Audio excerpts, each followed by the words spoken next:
할렐루야. 오늘 요한계시록 3장 14절에서 22절까지 말씀을 함께 봤습니다.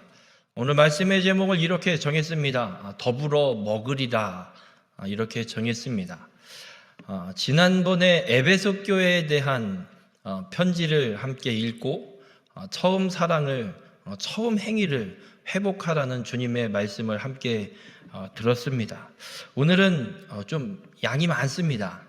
2장과 3장에 7교회에 대한 편지가 기록되어 있는데 에베소 교회를 뺀 나머지 7교회를 오늘 다 훑어보려고 합니다. 그래서 짧게 5교회는 살펴보고, 그리고 마지막에 기록되어 있는 라오디게아 교회를 향한 그 말씀에, 그 편지에 보여주시는 주님의 특별한 행동을 통해서 우리를 향하신 하나님의 음성을 듣고 그 음성에 아멘으로 응답함으로 하나님과 주님과 더불어 먹고 승리하여서 하나님 나라 보좌 우편에, 그 하나님 나라에 들어가는 귀한 믿음의 삶이 되시길 주님의 이름으로 축원합니다. 에베소 교회 다음으로 두 번째 편지를 보면 서머나라는 도시에 있는 서머나 교회에게 편지를 하고 있습니다. 이 에베소와 서머나 이 두 도시는 서로 좀 싸우는 도시입니다. 어떻게 싸우냐면 치고받고 싸우는 게 아니고요.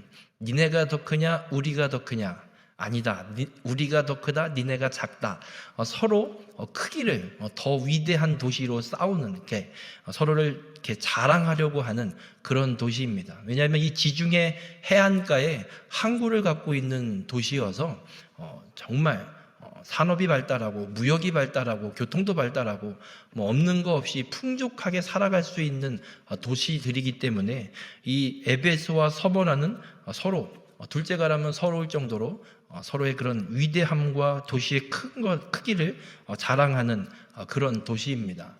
그런 도시에 걸맞게 이 서머나 도시에는 어떤 특징이 있냐면 이 로마 황제를 숭배하는데도 1등이 되려고 열심을 내는 도시입니다. 그래서 이 소아시아 지역에 큰 신전이 이 서머나 도시에 세워집니다. 여러분, 이 큰 우상, 신상이 세워지면 어떤 일이 일어나는 줄 아십니까? 제가 대학교를 다녔던 천안에 태조산이라고 있습니다. 거기에 불상이 아시아에서 큰 최고로 버금가는 큰 불상이 있습니다. 그래서 음력 4월 8일만 되면 그 주변이 난리도 아닙니다. 그 불상 보러 그 절에 오느라고 그 주변에 교통이 장난이 아니게 막히고 난리도 아닙니다. 여러분, 우상의 신상이 큰 것이 있다는 건 그만큼 우상을 숭배하는 행위들, 그 우상, 그 신을, 그 신상을 섬기기 위한 수많은 행위들이 아주 판을 치는 도시가 되는 것임을 우리는 알 수가 있습니다. 그래서 이 서머나 도시도 로마 황제를 숭배하기 위한 로마 황제의 그 큰 신전이 있어서 이 로마 황제를 섬기는 일에 열심을 내는 그런 도시였습니다.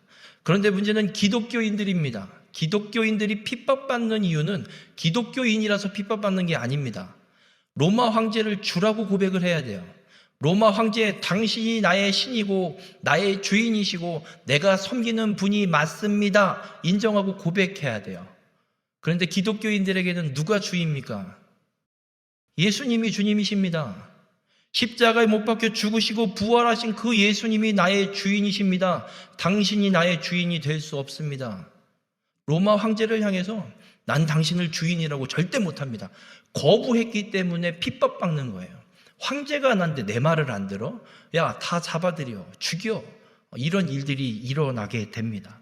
그런 도시였던 이 서머나 교회를 향해서 주님이 편지를 쓰시는데 놀랍게도 이 서머나 교회에는 책망의 말씀이 없습니다. 칭찬하시고 약속의 말씀을 주십니다. 책망하지 않아요. 이렇게 큰 신전이 세워져 있고 예수 믿는 것 때문에 핍박받는 이런 도시에 이 서머나 교회 교인들은 하나님 앞에 칭찬 듣는 놀라운 믿음의 열매들을 보여지는 도시, 교회 성도들이 됐습니다. 어떤 말씀으로 하나님이 칭찬하시냐면 요한계시록 2장 9절에 이런 말씀을 합니다. 실상은 내가 부요한 자니라 말씀합니다. 그 엄청난 핍박을 받아서 기독교인이라면 아무것도 할 수 없는, 장사도 못하고 먹고 살기도 힘든 그런 도시에 가난하게 살아가는 기독교인, 그 그리스도인들을 향해 주님은 부요한 자, 믿음의 부자라고 칭찬을 해주십니다.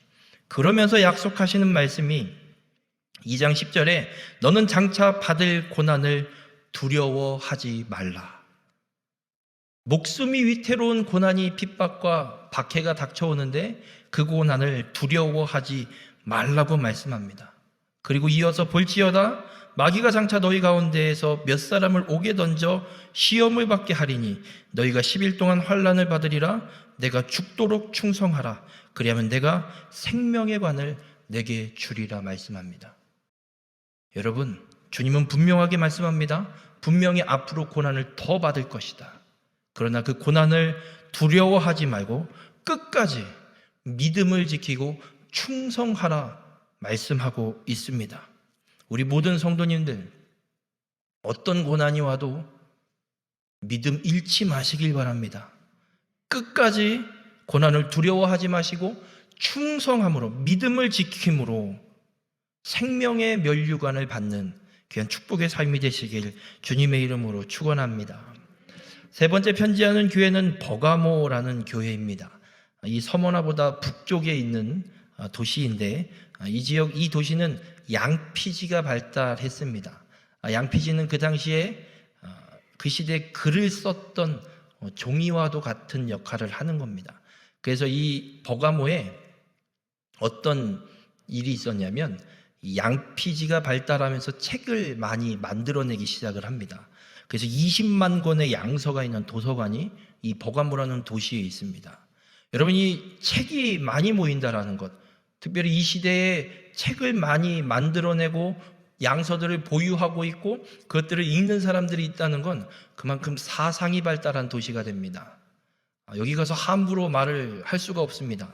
웬만한 철학자들 저리 가라 할 정도의 사상들을 만들어내고 생각하고 이야기하고 강론하는 그런 도시가 버가모였습니다. 그래서 이 버가모의 도시에서는 영적 전쟁이 아주 치열하게 일어났습니다. 특별히 이 사상 간의 이 싸움이, 그리스도인들의 사상과 세상의 사상이 치열하게 싸우는 그런 도시였습니다. 그래서 이 버가모 교회에 편지를 쓰시면서 주님이 그리스도를 어떻게 소개를 하고 있냐면 계시록 2장 12절에 좌우에 날선 검을 가지신 이라고 소개를 합니다. 이 도시에 사탄의 권자가 있는데도 불구하고 그리스도의 이름을 굳게 붙잡고 믿음을 버리지 않은 이 버가모 교회 교인들을 주님이 칭찬하십니다. 그리고 그렇게 칭찬을 받지만 책망도 받는데 어떤 책망을 받냐면 발람의 교훈과 니골라당의 교훈을 지키는 자들이 교회 안에 용납돼서 받아들여졌다는 얘기입니다. 이 발람의 교훈은 무엇이냐면 이스라엘 백성들이 애굽을 떠나서 이제 가나안 땅에 다다들고 모압 지역, 모압 평야 쪽에 다 왔을 때 모압 왕 발락이 발람을 불러서 이스라엘을 저주하게 부탁을 합니다. 근데 하나님이 저주하는 게 아니라 축복의 선언만 쏟아놓고 가게 합니다. 그런데 그 사건이 끝나고 바로 다음에 이어지는 사건이 무슨 사건이냐면 바알 부올이라는 사건이 일어납니다. 모압 여인들과 음행하는, 모압 신을 섬기는 그 우상을 숭배하는 일에 그 여인들과 함께 이스라엘 백성들이 섞여서 혼합돼 버리는 우상 음행하는 일들이 일어납니다. 그 교훈을 받아들였다는 겁니다. 그래서 이 버가모 교회에 어떤 일들이 일어나냐면 도덕적으로 성적인 타락들이 우후죽순 일어나게 됩니다. 그래서 예수님이 이들을 향해서 이런 권면의 말씀을 합니다. 내 입의 검으로 그들과 싸우라 말씀합니다. 여러분, 내 입의 검은 주님의 말씀을 우리에게 분명하게 선언해주고 있습니다. 말씀의 검으로 잘못된 사상을 깨끗하게 도려내라고 말씀하고 있습니다. 우리 모든 성도님들, 세상의 사상을 쫓아가지 마십시오.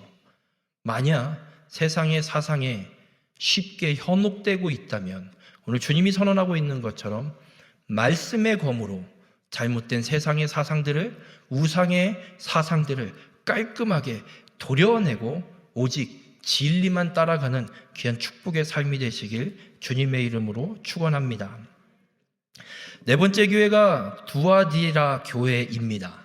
이 두아디라라는 도시는 우리가 사도행전 16장에 보면 루디아가 나오죠. 자색 옷감을 파는 여인 루디아, 그의 고향이 두아디라입니다.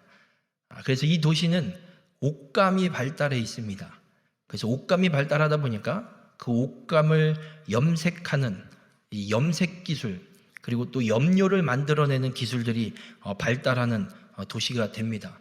그러다 보니 어떤 또 일들이 일어나냐면 여기에 상업 도시가 되면서 이 조합이 많이 형성이 됩니다.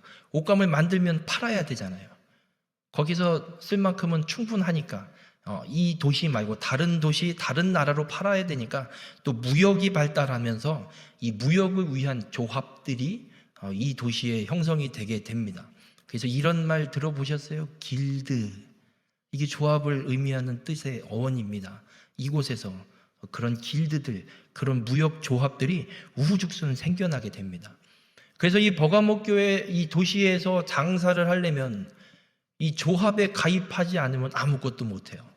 제가 횡성에 처음 들어와서 들었던 이야기 중에 하나가 횡성에서 장사를 하려면 횡성교회 등록 안 하면 못한다라는 소문을 들었던 적이 있습니다. 그것처럼 이 버가모 도시에서는 버가모에서 장사하려면 어디든 간에 일단은 조합에 들어가야지, 조합 안 들어가고 독고다 이루는 절대 할 수 없어, 이런 그런 도시였습니다. 그런데 이 조합에서 일어나는 일들이 어떤 일들이 일어나냐면 선한 일들이 일어나질 않습니다.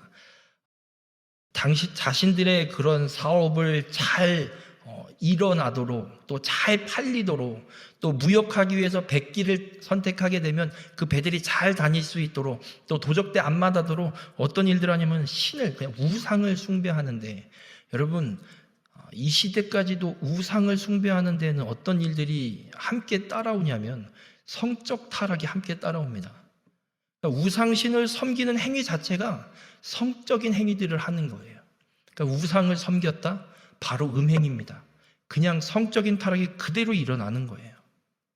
그래서 그런 일들이 일어나는데 놀랍게도 이 버가모 교회를 향한 두아디라 교회를 향한 주님의 칭찬이 어떤 칭찬이냐면 계시록 2장 19절에 내 나중 행위가 처음 것보다 많도다라고 칭찬받습니다.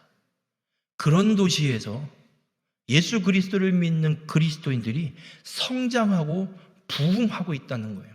단순한 양적 부흥을 이야기하는 게 아닙니다. 더 신실한 믿음의 소유자들로 그런 엄청난 타락과 어울리지 않으면 살 수 없는 그런 여건 속에서도 끝까지 신실하게 믿음을 지키고 있었다는 겁니다. 그런데 문제는 거짓 선지자 이세벨을 용납하고 영적으로 우상숭배하는 음행하는 일들이 이 교회에서 일어나게 됩니다. 그래서 기독교인들도 문제가 무엇이냐면 고민거리가 먹고 살려면 돈을 벌어야 되고 장사를 하든 뭘 해야 되는데 안 그러면 먹고 살 수가 없는데 조합을 가입을 해야 되나 말아야 되나. 이들은 시험당합니다. 조합에 가입해서 그들과 어울리면서 먹고 살 것인지, 굶어 죽을지언정 믿음을 끝까지 지킬 것인지 시험을 당하게 됩니다. 그런데 수많은 기독교인들이 그 시험에 넘어져 버리게 됩니다. 그래서 예수님께서 편지하면서 이들에게 이렇게 권면을 하십니다. 2장 26절에 다만 너희에게 있는 것을 내가 올 때까지 굳게 잡으라. 믿음을, 그 경건함을, 하나님을 향한 믿음의 열정을 끝까지 잡으라고 말씀합니다. 이기는 자와 끝까지 내 일을 지키는 그에게 만국을 다스리는 권세를 주리라 권면하십니다. 여러분, 우리가 살아가는 이 시대도 별반 다르지가 않습니다. 혼란스러운 이 시대 속에서 우리 모든 성도님들의 삶이 주님의 말씀 속에 뿌리를 내리고 거룩함과 경건함을 온전히 지켜가는 믿음의 성도님들이 되시길 바랍니다. 돈 많은 게 승리가 아닙니다. 우리에게 승리는 끝까지 예수 그리스도를 붙드는 겁니다. 경건함을 끝까지 지키고 회복하고 그 끝날까지 그걸 지켜 행하며 살아가는 것임을 믿으시길 바랍니다. 우리 모든 성도님들이 세상 끝날까지 경건을 지켜서 회복하는 승리의 삶이 되시길 주님의 이름으로 축원합니다. 그 다음 주시는 교회가 사대 교회입니다. 이 사대 교회는 세면이 벽으로 둘러싸이는 그런 천연 요새와도 같은 도시입니다. 그러다 보니까 이 사대가 어떤 역할을 하냐면 군사적인 요충지예요. 쉽게 넘볼 수 없는 함락하기 힘든 도시. 그래서 이 군사력이 발달되어 있는 이런 도시였습니다. 이 교회를 향해서 주님이 계시록 3장 1절에 이렇게 말씀합니다. 내가 살았다 하는 이름은 가졌으나 죽은 자로다 말씀합니다. 이름만 살았지 하는 행동은 죽었다는 겁니다. 교회가 있지만 살아있는 교회가 아니라 죽은 교회라고 주님이 책망하십니다. 그런데 놀랍게도 계시록 3장 4절에 이런 말씀을 기록합니다. 그러나 사대에 그 옷을 더럽히지 아니한 자 몇 명이 내게 있어 흰옷을 입고 나와 함께 다니리니 그들은 합당한 자인 연고라 말씀합니다. 죽은 교회인데 그 안에 믿음을 끝까지 지키고 있는 몇 명이 있어서 그들과 함께 주님이 다니시겠다라고 약속과 권면의 말씀을 하고 있습니다. 여러분, 죽은 교회, 죽은 심령이 살아나는 길은 예수 그리스도밖에 없습니다. 오늘 아침에 말씀을 드렸지만 예수님께서 죽은 나사로의 무덤을 열고 죽어있는 나사로를 향해 외칩니다. 나사로야, 나오너라. 그랬더니 놀랍게도 죽은 나사로가 수의를 동인 채로 뛰어 나옵니다. 죽음보다 크신 예수 그리스도께서 살아나라 선언하시기에 죽음도 어쩔 수 없이 나사로를 살릴 수밖에 없는 겁니다. 여러분, 이 시대에 죽은 영혼을 살리시는 분 예수 그리스도밖에 없습니다. 교회가 다시 사는 길 다른 방법 없습니다. 예수 그리스도밖에 없습니다. 우리 모든 성도님들, 내 믿음이 죽은 것 같으십니까? 방법 없습니다. 예수 그리스도를 찾고 붙잡으십시오. 우리 예수 그리스도께 살려달라고 간절히 부르짖을 때 주님이 선언하십니다. 나사로야, 일어나라. 죽은 교회가 살아날 것이고, 죽은 내 믿음이 살아날 것이고, 죽은 내 영혼이 살아날 것이고, 피폐해져 있는 내 삶과 내 가정이 살아나게 될 줄 믿습니다. 우리 모든 성도님들의 삶이 오직 주님만 붙들고 기도함으로 살아나는 생명을 누리는 귀한 축복의 삶이 되시길 주님의 이름으로 축원합니다. 여섯 번째 교회에 하시는 편지는 빌라델비아라는 교회입니다. 이 빌라델비아 도시는 이 무역로가 동서남북으로 이어져 있는 이 무역로가 교차하는 교차점에 있습니다. 그래서 이 빌라델비아는 교통의 요충지입니다. 서울 터미널이 됐든 중부권의 도시에 있는 터미널을 가보면 그렇게 차가 많아요. 그죠? 버스가 어마어마하게 많고 사람도 어마어마하게 많습니다. 희한합니다. 터미널 앞엔 사람이 무지하게 많은데 외곽으로 나가면 다른 부근으로 가면 사람이 별로 없습니다. 그만큼 교통의 요충지이기 때문에 수많은 사람들, 수많은 지역의 사람들이 이 도시를 왔다가 가고 거쳐가는 그런 역할을 하게 됩니다. 그리고 또 하나의 특징은 뭐냐면 이 빌라델비아는 작은 아테네라고 불릴 정도로 수많은 헬라 신전과 이교적 행사가 이 우상을 숭배하는 이런 우상을 숭배하는 행위들, 그런 종교적 행사들이 엄청나게 많이 일어납니다. 교통의 요충지다 보니까 수많은 각국의 사람들이 모이니까 이곳에서 뭘 전파하는 게 너무나도 좋은 거예요. 그래서 이곳에 헬라 문화를 전파하기 위한 많은 일들이 일어나고 있고, 또 실제로 이 도시에서 그 헬라 문화를 전파하는 역할을 잘 감당하는 그런 도시입니다. 그런데 놀랍게도 이 빌라델비아 교회도 이 편지 가운데 책망의 말씀이 기록되지 않습니다. 책망을 받지 않습니다. 대신에 주님이 어떤 말씀을 하시냐? 계시록 3장 8절에 볼지어다 내가 내 앞에 열린 문을 두었으되 능히 닫을 사람이 없으리라. 내가 내 행위를 아노니 내가 작은 능력을 가지고서도 내 말을 지키며 내 이름을 배반하지 아니하였도다 말씀합니다. 작은 능력을 갖고 주님의 말씀을 지키고 주님을 배신하지 않았다고, 배반하지 않았다고, 끝까지 믿음을 지켰다고 주님이 선언하십니다. 그러면서 이 빌라델비아를 교회를 통해서 주님이 우리에게 주시는 말씀이 어떤 말씀이냐면, 교통의 요충지여서 헬라 문화, 이교적 그 우상의 사상들을 전파하는 도시에서 그리스도인으로, 교회로 복음을 사방으로 증거하고 전파하는 역할을 감당하는 귀한 삶을 살아가라고, 그 사명을 감당하라고 우리에게 분명하게 말씀하고 있습니다. 그래서 계시록 3장 12절에 주님이 이런 약속의 말씀을 합니다. 이기는 자는 내 하나님 성전의 기둥이 되게 하리니.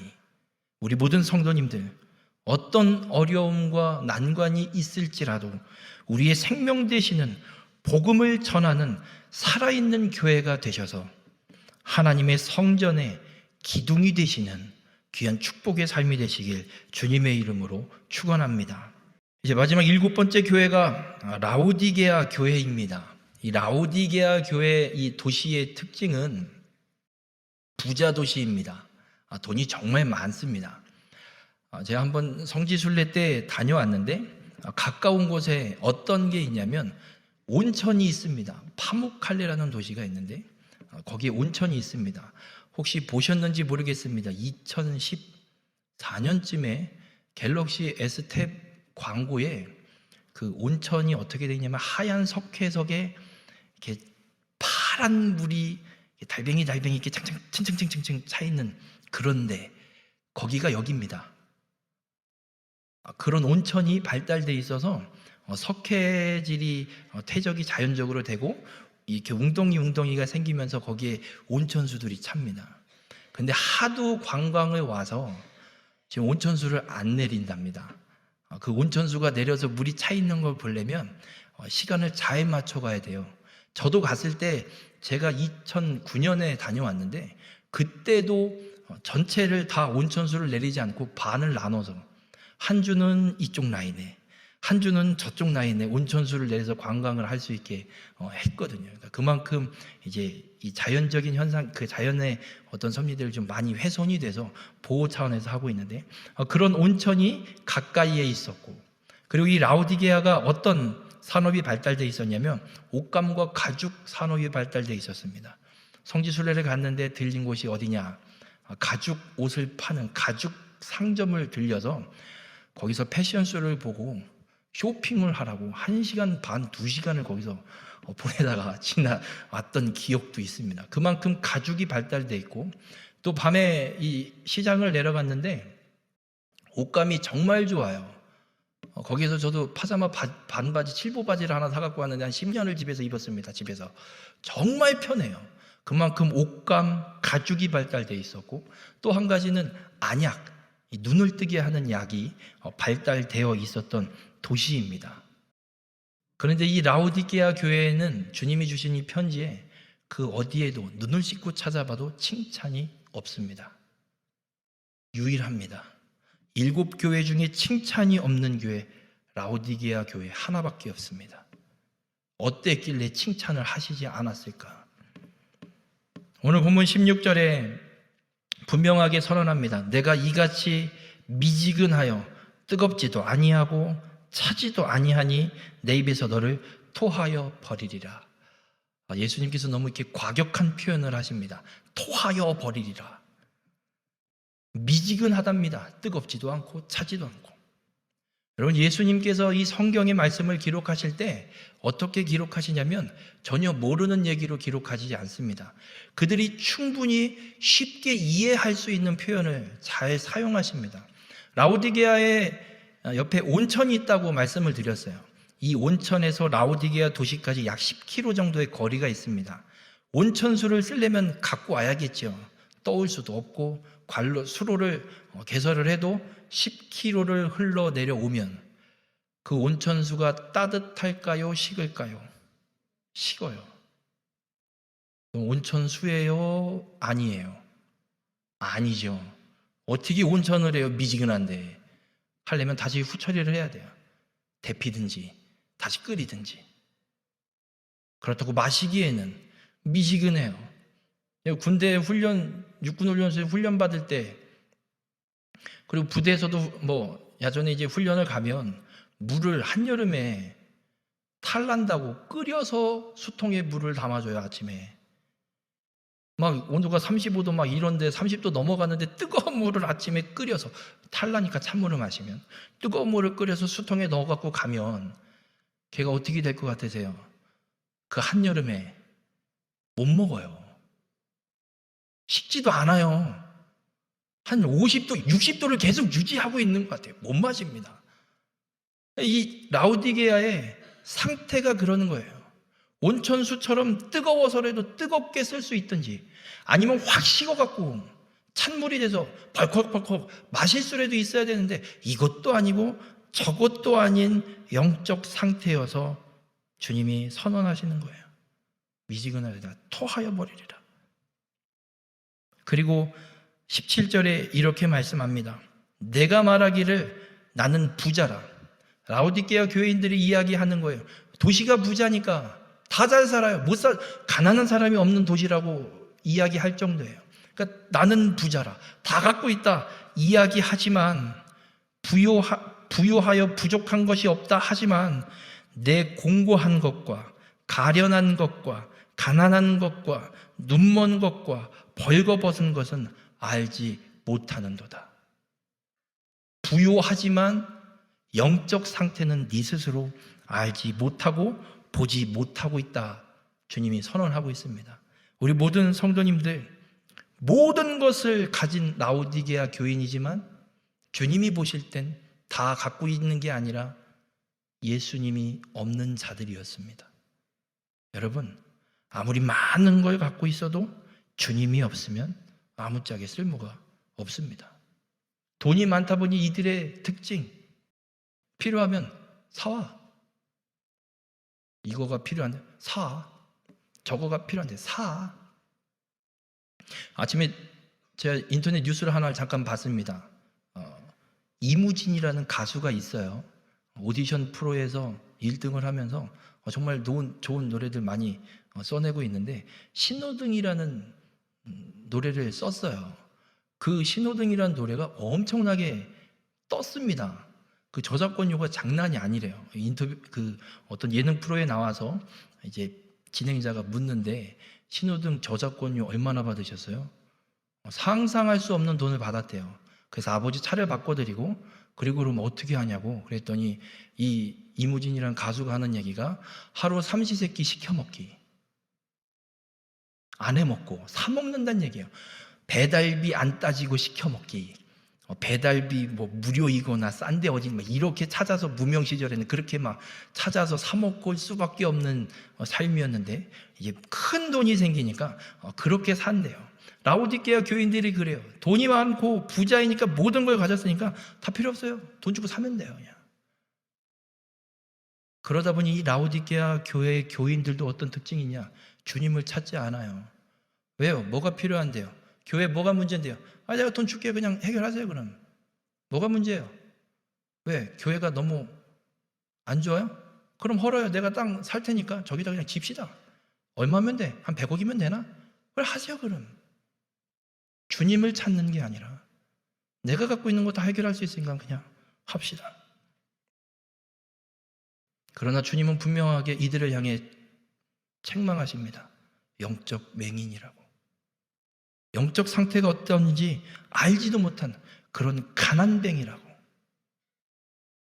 재산은 많을지언정 영적 가난한 자들이라고, 가난뱅이라고 주님이 분명하게 선언합니다.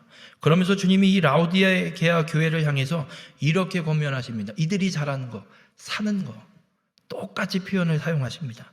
내가 너를 권하노니 내게서 불로 연단한 금을 사서 부유하게 하고 흰옷을 사서 입어 벌거벗은 수치를 보이지 않게 하고 안약을 사서 눈에 발라 보게 하라. 교인들이 잘하는 거예요. 맨날 샀으니까 필요하면 사고 필요하면 사고 사보라는 거예요. 여러분, 이 불로 연단한 금은 흔들리지 않는 믿음을 상징합니다. 그리고 흰옷은 그리스도의 옷을 입으라고 말씀하고 있는 것이고, 이 안약을 사서 눈을 뜨라는 건 영의 눈을 열라고 말씀하는 거예요. 여러분, 이걸 돈 주고 사실 수 있으십니까? 주님은 이 라오디게아 교인들을 향해서 분명하게 말씀합니다. 사라. 살 수 있으면 사봐라. 사서라도 제발 너의 영적 상태를 좀 깨닫고 돌이키라고 주님이 말씀하고 있는 거예요. 절대 돈으로 살 수 없는 것들입니다. 주님 아니면 알 수 없는 겁니다. 주님을 만나야만 알 수 있는 거예요. 주님은 우리에게 동일하게 말씀하고 있습니다. 우리가 얼마나 영적으로 초라한 상태인지, 나의 영적인 상태가 어떠한지, 발가벗고 가난뱅이로 살아가고 있는지 어떠한지를 점검하라고 말씀하고 있습니다. 우리 모든 성도님들, 세상이 말하는 부자가 아닙니다. 믿음의 부자, 주님을 가장 먼저 찾는 믿음의 부자가 되시길 주님의 이름으로 축원합니다. 재물이 필요하든 뭐하든 그게 먼저가 아니라 재물이 많든 가난하든 건강하든 고칠 수 없는 병에 걸려있든 우리 모든 성도님들 믿음의 부자가 되시길 주님의 이름으로 축원합니다. 그리고 이 부자 라오디게아 교회를 향해서 주님이 이런 말씀을 합니다. 본문 19절에 무릇 내가 사랑하는 자를 책망하여 징계하노니 그러므로 내가 열심을 내라 회개하라 말씀합니다. 사는데 열심을 내는 게 아니라 믿음을 지키고 하나님의 말씀대로 살아가는데 열심을 내라고. 회개하는 일에 내가 잘못한 일들, 하나님 앞에 범죄한 일들을 회개하고 돌이키는 일에 열심을 내라 주님이 말씀하십니다. 그러면서 지금까지 이 7교회를 향해 편지를 쓰면서 6교회는 한 번도 행하시지 않았던 행동을 이 라오디게아 교회의 편지에 써놓고 있습니다. 어떤 것이냐면 오늘 본문 20절에 볼지어다 내가 문 밖에 서서 두드리노니 누구든지 내 음성을 듣고 문을 열면 내가 그에게로 들어가 그와 더불어 먹고 그는 나와 더불어 먹으리라. 한 번도 주님이 무엇인가를 하는 행동을 편지 속에 기록하지 않습니다. 근데 라오디게아 교회는 주님이 말씀합니다. 내가 문 밖에 서서 두드리노니. 주님이 문 밖에서 두드리고 계십니다. 여러분, 교회의 주인은 주님이십니다. 그 교회의 주인 되신 주님이 교회를 버리지 않고 다시 찾아오십니다. 성령님이 거하시는 거룩한 성전이신 여러분을 주님이 버리지 않으시고 찾아오십니다. 그리고 우리의 마음이 주님을 떠나 영적으로 병들어 있고 공고해 있고 피폐해져 있고 벌거벗어 쓰러져 있는 우리의 마음의 문을 주님이 찾아오셔서 문 밖에 서서 두드리십니다. 그때 우리가 문을 열면 주님이 들어오셔서 우리와 더불어 생명의 양식을 함께 먹여주시고 먹으리라 우리에게 분명하게 선언하고 있습니다. 우리 모든 성도님들, 주님이 오늘 우리의 마음의 문을 두드리고 계십니다. 여러분, 문을 누가 쾅쾅쾅 두드리면 어떡하십니까? 누구야 누구? 도둑놈이 왔나? 이렇게 하십니까? 일단은 확인을 하죠. 누구세요? 반응이 있습니다. 주님이 문을 두드리고 계시다는 얘기는 대답하라는 이야기입니다. 쓰러져 있는 나의 마음의 문을 주님이 두드리신다는 건 대답하신다는 겁니다. 한번 물어볼게요. 문을 두드릴 때 뭘로 두드리세요? 손. 그럼 주님도 이 문을 손으로 두드리실까요? 발로 걷어차실까요? 손으로 두드리십니다. 여러분, 우리의 마음의 문을 두드리는 주님의 그 손은 못자국이 있는 구멍 뚫린 손입니다. 의심 많은 도마가 정말 부활하신 거 맞아요? 나 좀 봐야겠어요. 그래, 봐라. 보지 않고 믿는 자가 더 크도다. 그 의심 많은 도마에게 의심하지 말라고 밀어 보여주셨던 그 주님의 손으로 우리의 마음의 문을 두드리고 계십니다. 무리를 걷다가 바람을 보고 빠지고 있는 그 베드로, 물에 빠져서 허우적거리고 있는 베드로의 손을 붙잡아 일으켜 세워주신 주님의 손으로 우리의 마음의 문을 두드리고 계십니다.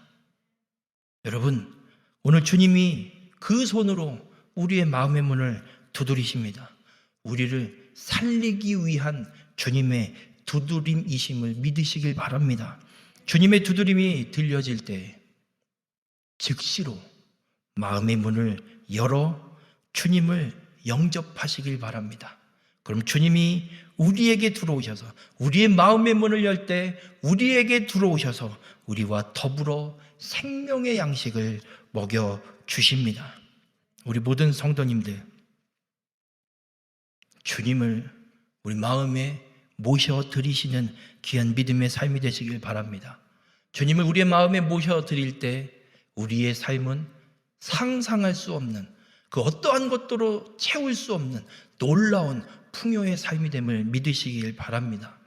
근데 그것으로 끝나지 않습니다. 주님이 또 한마디 말씀을 하십니다. 본문 21절에 이기는 그에게는, 주님이 두드리실 때 문을 열어 주님을 영접한 자에게는 내가 내 보좌에 함께 앉게 하여 주기를, 내가 이기고 아버지 보좌에 함께 앉은 것과 같이 하리라. 여러분, 예수님께서 십자가에 죽으시고 사흘 만에 부활하시고 이 땅에서 행하실 일들을 다 행하시고 하늘 보좌 우편에 올라가셨습니다. 주님이 마음의 문을 두드리실 때 마음의 문을 열고 그 주님을 받아들이는 자, 그에게는 주님께서 내 보좌에, 주님의 그 보좌에 함께 앉혀주신답니다. 어떻게 앉혀주시느냐? 예수님이 하나님 보좌 우편에 앉으신 것처럼 사망 권세를 이기시고 부활하셔서 하나님 보좌 우편에 앉으신 것처럼 우리도 우리의 마음의 문을 주님이 두드리실 때 마음의 문을 열어 주님을 영접하면 부활의 몸으로, 영원한 생명의 몸으로 주님 보좌에 함께 앉혀주시겠다, 주님이 약속하고 있습니다. 우리 모든 성도님들, 주님 나라에 가는 길, 다른 길이 없습니다. 내 마음의 문을 두드리시는, 그 구멍난 손으로 내 마음의 문을 두드리시는 그 주님을, 마음의 문을 활짝 열고 내 중심에 모셔드리시길 바랍니다. 그럴 때 우리에겐 영원한 생명, 부활의 몸, 생명의 몸을 입고 하나님의 보좌 우편에 앉게 될 줄 믿습니다. 오늘 주님은 교회를 향한 이 편지를 통해 우리에게 분명하게 선언하십니다. 어떤 상황 속에서도 믿음을 지켜라. 어떤 고난이 와도 끝까지 믿음을 지켜라. 그 믿음을 지킬 때, 주님을 나의 마음의 중심에 모셔드릴 때 최후의 승리, 부활의 몸을 입고 하나님의 거룩한 나라에 들어가게 될 것이다 약속하십니다. 바라기는 우리 모든 성도님들의 삶, 주님의 그때에 하나님의 보좌 우편에서 기쁨으로 만나 하나님을 찬양하는 우리 모든 성도님들이 되시기를 주님의 이름으로 축원합니다. 주님과 함께 주님의 나라에서 더불어 먹는 귀한 축복의 삶이 되시길 주님의 이름으로 축원합니다. 기도하시겠습니다. 사랑의 주님, 교회를 향한 주님의 편지를 통해 깨닫게 하시니 감사를 드립니다. 어떠한 핍박과 고난과 박해와 어려움이 있을지라도, 먹고 사는 문제가 걸릴지라도 오늘 주님의 말씀을 통해 깨달은 것처럼 고난을 두려워하지 않고 끝까지 믿음을 지키는 일에 충성하고 주님이 주신 경건함을 지키는 일에 열심을 내고 회개하여서 나의 마음의 문을 두드리시는 주님을 마음의 문을 활짝 열어 영접하여 모셔드리는 귀한 축복의 삶이 되도록 우리 가운데 함께하여 주시옵소서. 그리하여서 주님의 그때에 부활의 몸을 입고 영원한 생명의 몸을 입고 하나님 나라 보좌 우편에 올라가 하나님을 찬양하며 영광을 올려드리는 귀한 축복의 삶이 되도록 주님 함께하여 주시옵소서. 이 모든 말씀 예수님의 이름으로 기도드렸습니다. 아멘.